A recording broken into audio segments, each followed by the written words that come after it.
नमस्कार, मैं हूं रत्ना और आप देख रहे हैं सी न्यूज भारत। आए रुक करते इस खबर की ओर।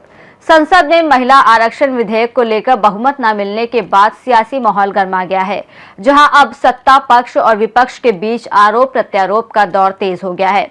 महिला आरक्षण विधेयक को लेकर देश की राजनीति में एक बार फिर घमासान मच गया है।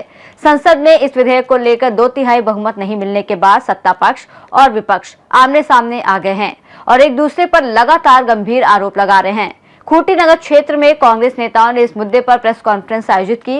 प्रदेश प्रतिनिधि नईमुद्दीन खां और नगर पंचायत अध्यक्ष गुलाम गौश ने बीजेपी पर निशाना साधते हुए कहा कि पार्टी झूठा और दुर्भावना पूर्ण दुष्प्रचार फैला रही है कि भारतीय राष्ट्रीय कांग्रेस महिला विरोधी है और उसने महिला आरक्षण विधेयक को हराया है।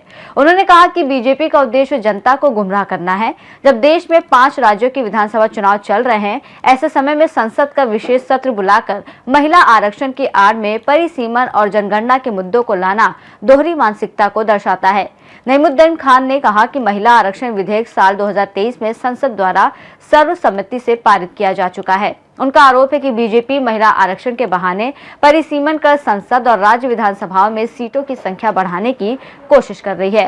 कांग्रेस नेताओं ने स्पष्ट किया कि वो परिसीमन के साथ महिला आरक्षण को जोड़ने और लोकसभा सीटों की संख्या बढ़ाने के प्रयासों का विरोध करते हैं, क्योंकि इससे छोटे राज्यों को नुकसान होगा और देश की संघीय संरचना पर नकारात्मक प्रभाव पड़ेगा। उन्होंने ये भी आरोप लगाया कि सत्ताधारी सरकार एसटी, एससी और ओबीसी वर्गों को हाशिए पर लाने की कोशिश कर रही थी, जिसे मजबूत विपक्ष ने रोक दिया। वहीं कांग्रेस नेताओं ने कहा कि वो बीजेपी के कथित दुष्प्रचार का पर्दाफाश करने और जनता के सामने तथ्य रखने के लिए ये संदेश दे रहे हैं। उनकी मांग है कि संसद और राज्य विधानसभाओं में मौजूदा सीटों के आधार पर ही महिलाओं को आरक्षण लागू किया जाए। इस प्रेस कॉन्फ्रेंस में प्रदेश प्रतिनिधि नईमुद्दीन खान, प्रदेश सचिव पीटर मुंडू, आदिवासी कांग्रेस के प्रदेश उपाध्यक्ष विल्सन तोपनो, जिला प्रवक्ता रविकांत मिश्रा, नगर पंचायत अध्यक्ष गुलाम गौश, सुषमा भेंगरा, मगरीता खेस, ऋतुराज झा, परवेज आलम और तलहा खान सहित कई कांग्रेसी नेता मौजूद रहे।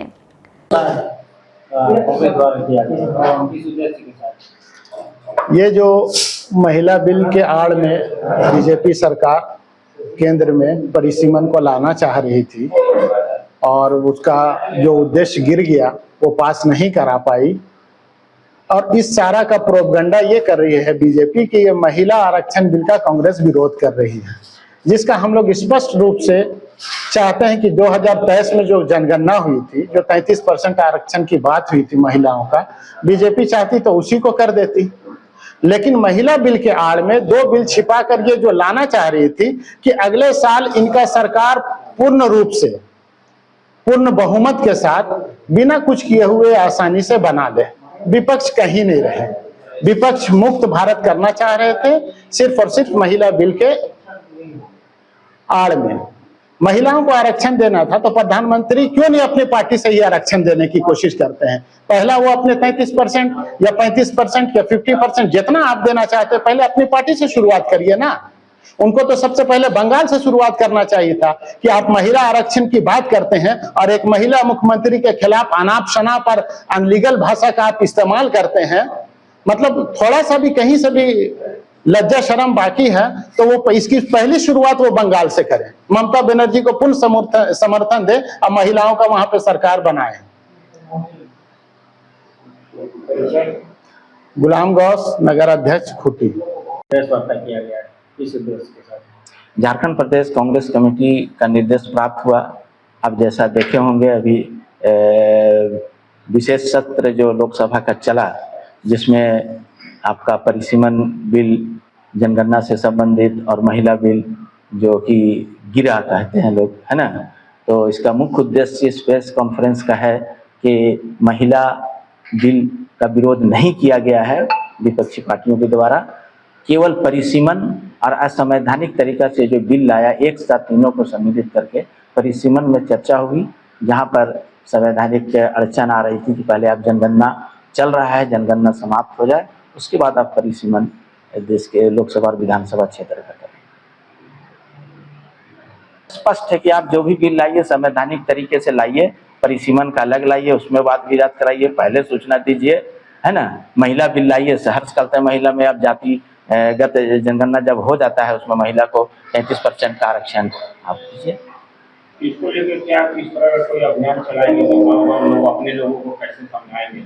हम लोग समझाएंगे। अभी आप देखे होंगे कि आप पूरे देश का भ्रमण किए राहुल गांधी, है ना, सबको गांव गांव में ही समझाया वो कि हम ओबीसी का आरक्षण चाहते हैं। स्पष्ट रूप से ये फिगर देश में आना चाहिए कि जातिगत में कौन कौन लोग कितने % हैं, उसी के हिसाब से सभी को आरक्षण मिले। ये तो सारा हम लोग समझा ही रहे हैं, अभी से पहले से लगे हुए हैं। इसमें भाजपा का क्या साजिश? भाजपा का साजिश है कि आप खुद समझिए ना कि जब देश में 5 राज्यों में चुनाव चल रहा है, आप तुरंत स्पेशल पार्लियामेंट बुला रहे हैं और फिर उसमें आप एक ही साथ तीनों बिल को मात्र 3 दिन के अंदर में पास कराना चाह रहे हैं। 543 सांसद हैं, राज्यसभा है, लोकसभा, वाद विवाद सबको जानकारी हो, सारा चीज स्पष्ट कीजिए तब ना। अब भाजपा तो केवल ये भजा रही है कि अब कांग्रेस विपक्ष महिला विरोधी है, बताइए, जबकि हम लोग तो पहले भी इस बिल को भी 2023 में पास कर चुके हैं। खूंटी से सीनियर संवाददाता शहीद अंसारी की रिपोर्ट। महिला आरक्षण विधेयक को लेकर जारी ये राजनीतिक विवाद आने वाले दिनों में और तेज होने के संकेत दे रहा है, जिससे सियासी माहौल लगातार गर्म बना हुआ है। इस रिपोर्ट में फिलहाल इतना ही। देश और दुनिया की तमाम बड़ी खबरों के लिए देखते रहिए सी न्यूज़ भारत।